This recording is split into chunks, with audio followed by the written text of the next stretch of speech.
지금 여러분에게 드릴 말씀의 제목은 그의 은혜의 풍성함을 따라입니다. 본문은 지난 시간에처럼 에베소서 1장 7절에서 12절 말씀입니다. 우리가 그리스도 안에서 그의 은혜의 풍성함을 따라 그의 피로 말미암아 구속 곧 죄사함을 받았으니 이는 그가 모든 지혜와 총명으로 우리에게 넘치게 하사 그 뜻의 비밀을 우리에게 알리셨으니 곧 그 기쁘심을 따라 그리스도 안에서 때가 찬 경륜을 위하여 예정한 것이라. 하늘에 있는 것이나 땅 아래에 있는 것이나 다 그리스도 안에서 통일되게 하려 하십니다. 모든 일을 그 마음의 원한대로 역사하신 자의 뜻을 따라 우리가 예정을 입어 그 안에서 기업이 되었으니 이는 그리스도 예수 안에서 전부터 바라던 우리로 그의 영광의 찬송이 되게 하려 하심이라. 우리의 신앙생활에 있어서 가장 중요한 것은 어떻게 구원을 받는가입니다. 모든 종교가 마찬가지로 죽음 이후에 대해서 말하고 있습니다.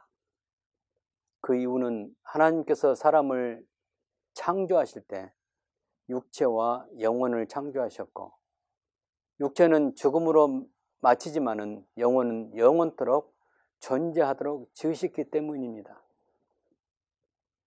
몸을 중요하게 생각하는 사람은 지상에서 어떻게 행복하게 살 것인가를 먼저 생각하고 죽음의 이후의 삶은 관심이 없습니다. 그러나 장차 구원이 되어 하나님과 함께 영생하는 것을 우선으로 생각하는 사람은 하나님의 약속과 함께 지상에서 어떠한 고난이 있을지라도 신앙을 방해하는 시련과 시험을 이기면서 하나님이 주신 은혜와 믿음을 지키는 것을 최우선으로 여깁니다. 사도 바울이 그랬고 베드로가 그랬습니다. 우리나라의 유명한 순교자이신 주기철 목사님이나 손양호 목사님이 일본의 탄압과 공산주의 위협에도 믿음을 굽히지 않고 순교하셨습니다. 이는 히브리서 기자가 기록하기를 믿음의 선배들은 지상에서 살 때 외국인과 나그네처럼 살았다고 말하고 있습니다. 그러면서 장차 하늘에 있는 더 나은 본향을 사모했다고 말합니다. 이 말씀은 히브리서 11장 13절부터 16절에 기록하고 있습니다. 그리고 그들은 희롱과 채찍질뿐만 아니라 결박과 옥에 갇히기도 하였으나 또 돌로 치는 것과 칼에 죽는 것을 당했으나 이런 기록을 합니다.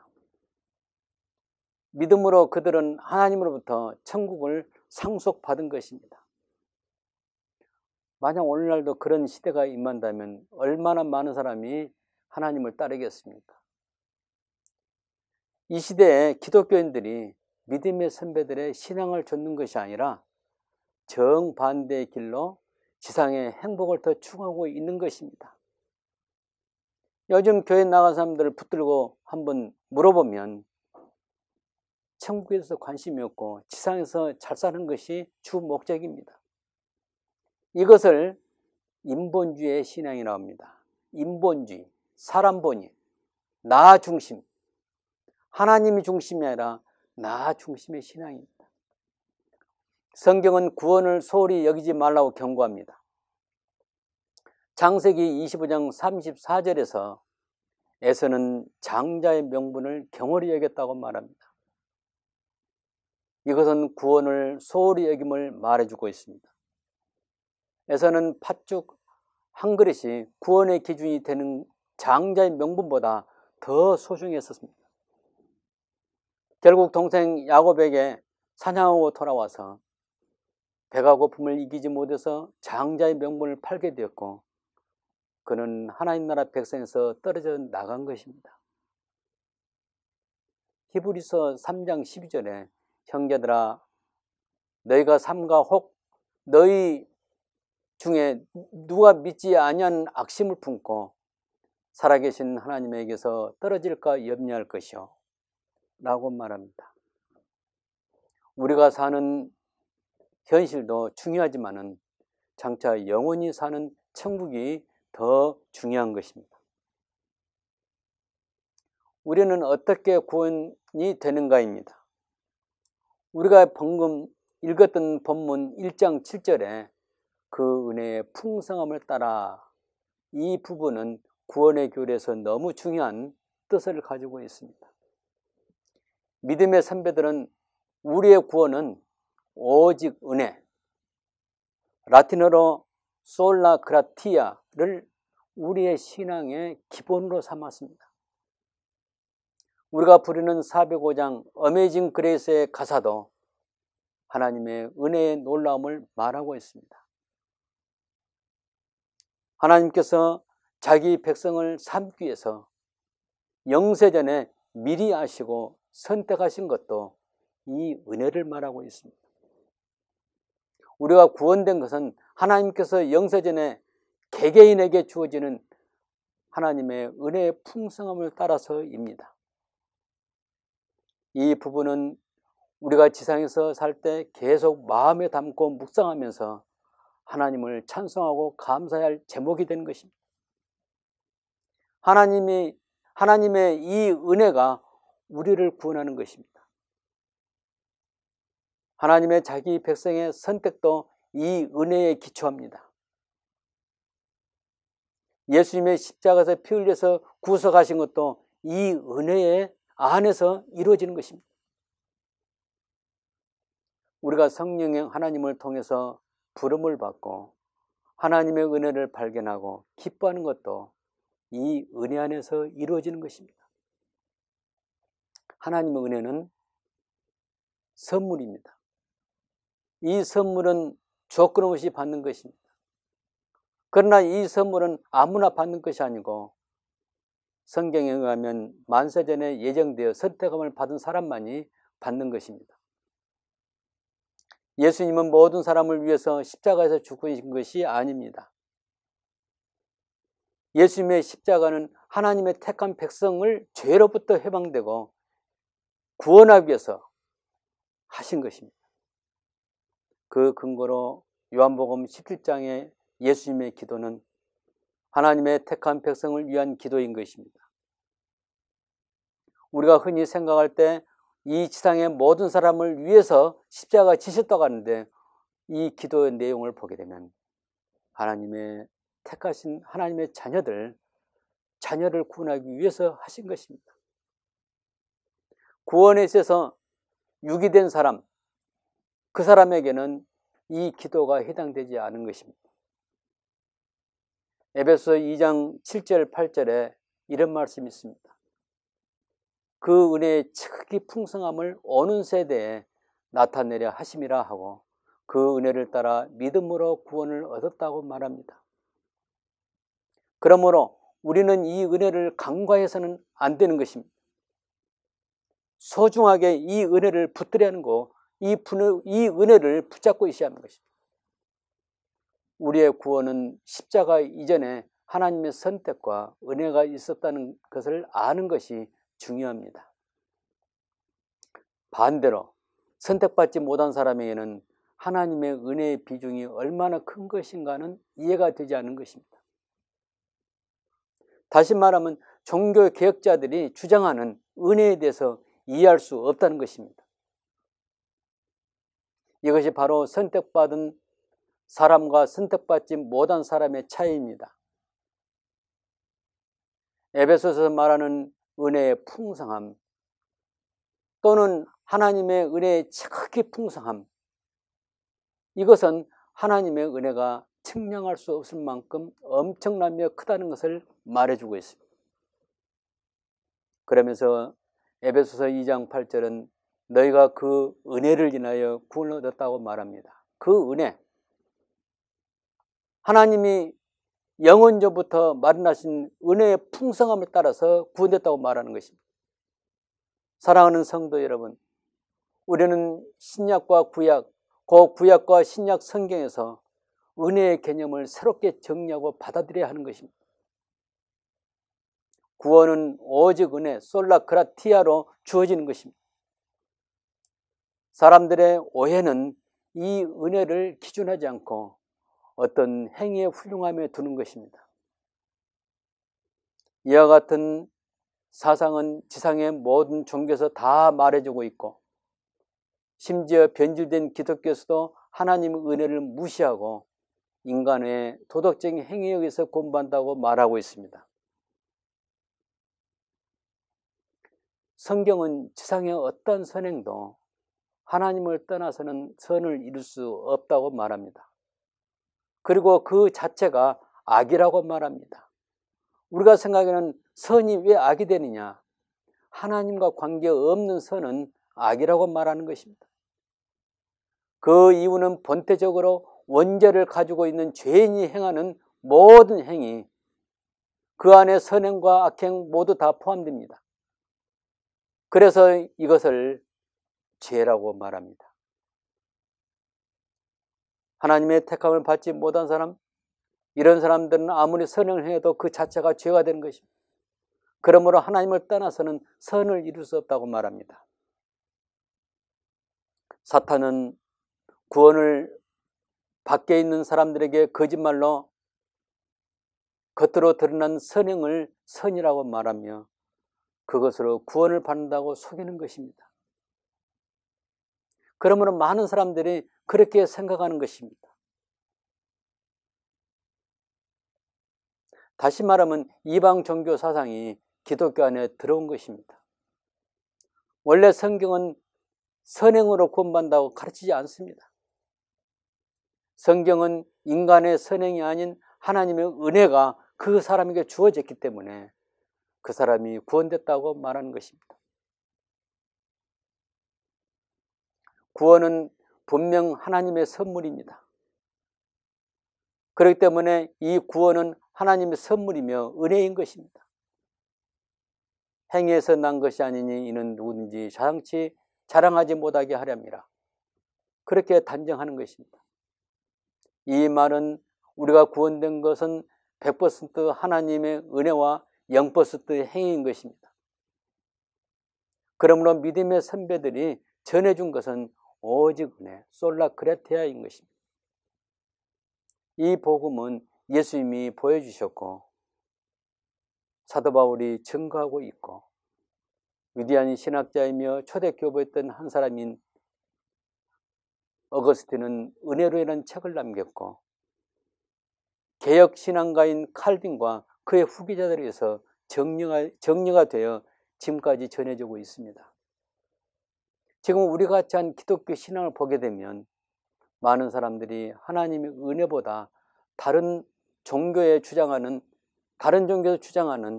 인간적인 선행이 구원의 조건이라고 말하고 있습니다.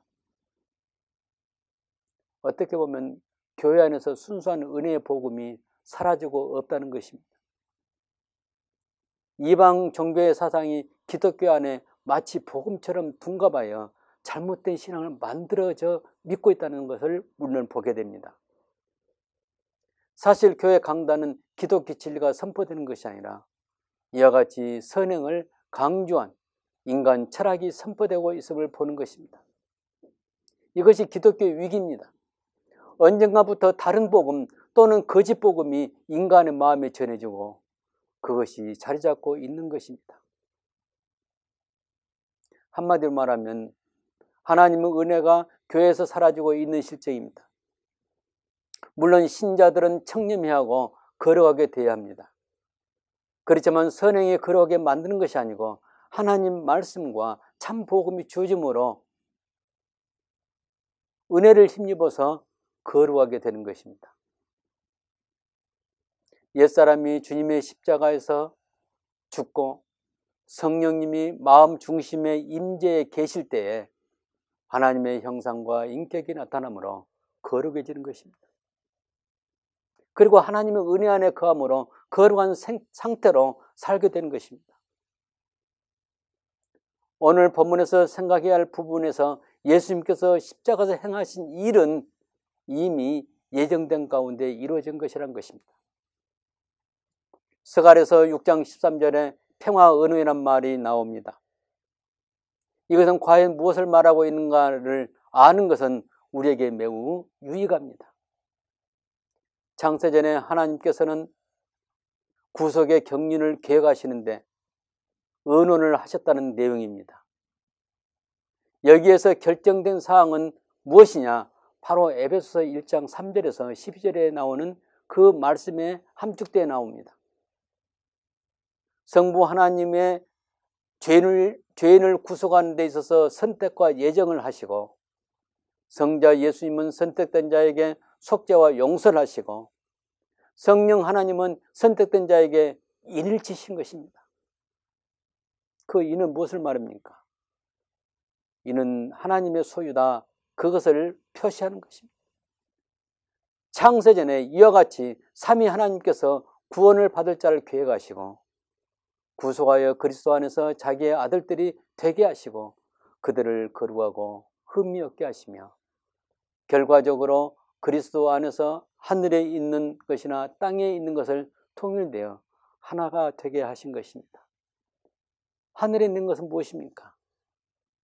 하나님과 그 천사들을 말합니다. 땅에 있는 것이 무엇입니까? 하나님의 선택을 받아서 구속함을 받은 하나님의 자녀들입니다. 원래는 죄인이었지만은 하나님의 은혜와 사랑으로 은혜의 풍성함을 따라서 구원되어 하나가 되게 하신 것입니다. 그리하여 구원을 완성하는 것입니다. 이 이론은 우리의 영적 구원의 비밀을 알게 하는 단서가 되는 것입니다. 사도 바울은 자신이 기록한 서신서에서 여러 군데서 언급합니다. 참고적으로 여러분이 찾아보시기 바랍니다.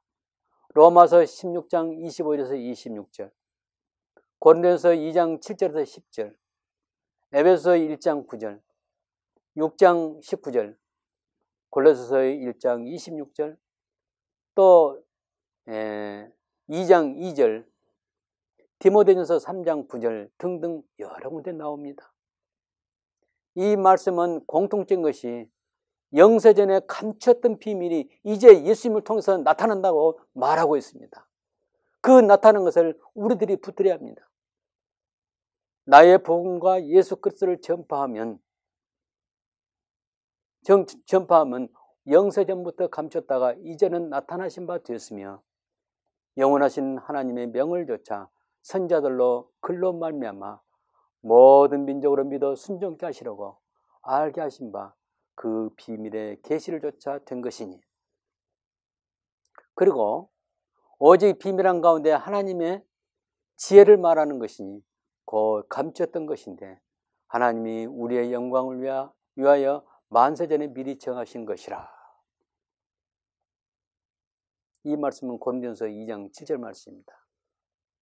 바울이 알고 있는 비밀은 하나님의 구속 언약에 관계된 것입니다.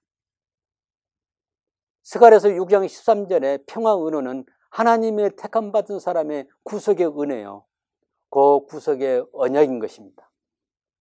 구속의 은원, 구속 언약은 바로 은혜 언약의 굳건한 기초가 되는 것입니다. 다시 말하면 성부와 성자 사이에 영원한 평화 은원이 없었다면 삼위 하나님과 죄인 사이에도 이 협약은 없었을 것입니다. 그러므로 구속의 은원, 구속 언약은 은혜의 언약을 가능케 합니다. 사랑하는 성도 여러분, 우리가 구원된 것은 하나님의 은혜로 된 것입니다. 행위로 된 것이 아닙니다. 어떤 직분으로 된 것이 아닙니다. 내가 오래 교회를 다닌 그 경력으로 되는 것이 아닙니다. 하나님의 은혜는 은혜의 언약이며 이 은혜의 언약은 하나님과 계약 당사자인 자기의 택한 백성과의 구원을 전제로 한 약속인 것입니다. 우리 예수님은 십자가에서 우리 이름을 놓고 기도하시면서 고귀한 피를 흘리신 것입니다. 이러한 하나님의 계획이 바로 바울이 말한 영세 전부터 감췄던 비밀이었던 것입니다. 우리 예수님의 십자가를 통해서 이 비밀이 나타난 것입니다. 오늘 우리가 생각한 에베소 1장 7절에서 12절 말씀은 그냥 지나칠 수 없는 귀한 복음입니다. 저와 여러분이 구원된 것은 영세전에 삼위 하나님께서 평화 은혜를 하시고 우리를 구원하신 것입니다. 바울이 말한 만세전에 미리 정하신 것이라에 해당된 것입니다. 바울은 특별히 하나님께서 계시로 가르쳐 주신 이 영적인 비밀을 우리에게 전해준 것입니다. 이러한 말씀 속에서 우리는 하나님의 은혜 언약, 곧 하나님의 은혜라는 패키지가 우리 구원에 있어서 얼마나 중요한 의미가 있는가를 알 수 있는 것입니다. 우리는 그 은혜를 이미 받았고 지금도 그 은혜 안에서 하나님의 은혜를 누리고 있는 것입니다. 그러므로 우리가 구원된 것은 에베소 2장 8절 말씀대로 너희가 그 은혜를 인하여 믿음으로 말미암아 구원을 얻었나니 바로 이것이 너희에게서 난 것이 아니요 하나님의 선물이라. 행위에서 난 것이 아니니 이는 누구든지 자랑하지 못하게 함이니라. 우리는 행위로 구원된 것이 아니고 하나님의 은혜로 구원된 사실을 기억해야 합니다. 오늘날 자기 행위로 구원받는다는 사람이 있다면 이는 하나님의 은혜 밖에 있는 사람입니다. 혹시 여러분 가운데 이러한 분이 있다면 하나님의 은혜를 찾으시길 바랍니다.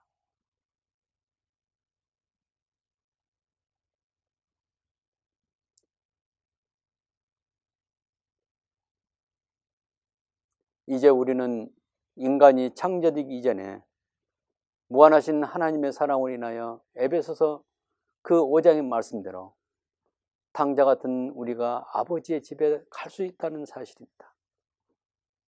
오늘날 우리가 사는 시대에는 여러 교파로 나눠지면서 하나님의 은혜의 복음에서 다른 신앙으로 변질되어 가고 있음을 봅니다.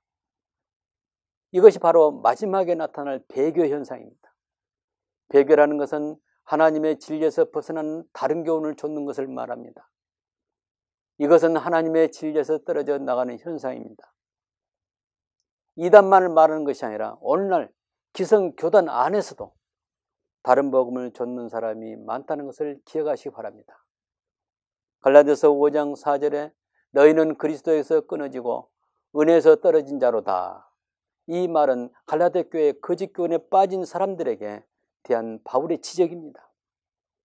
히브리서를 기록한 기자는 히브리서 3장 12절에 형제들아 너희가 삼가 혹 너희 중에 누가 믿지 아니하는 악심을 품고 살아계신 하나님에게서 떨어질까 염려할 것이요 라고 했는데 우리는 그리스도에게서 끊어짐이 없어야 하며 하나님의 은혜에서 떨어지지 않도록 주의해야 할 것입니다. 그리고 하나님에게서 떨어질까 염려해야 할 것입니다.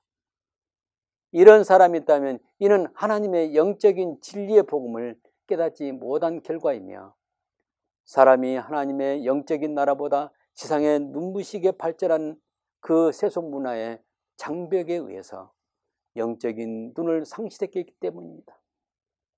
우리는 교회를 선택을 하더라도 하나님의 진리가 살아있고 바른 복음을 전하는 교회인가를 보아야 합니다. 그리고 바른 믿음의 도리를 굳게 잡아야 합니다. 다른 복음을 따르거나 잘못된 신앙을 갖게 되면 하나님의 은혜에서 떨어져 나가 결국에는 구원받지 못한다는 것을 말합니다. 우리가 신앙생활을 하는 것은 이와 같이 하나님의 은혜를 감사하고 찬송하며 천국을 소망하며 믿음이 연약한 자들을 붙들어주고 영적으로 승리하기 위한 것입니다.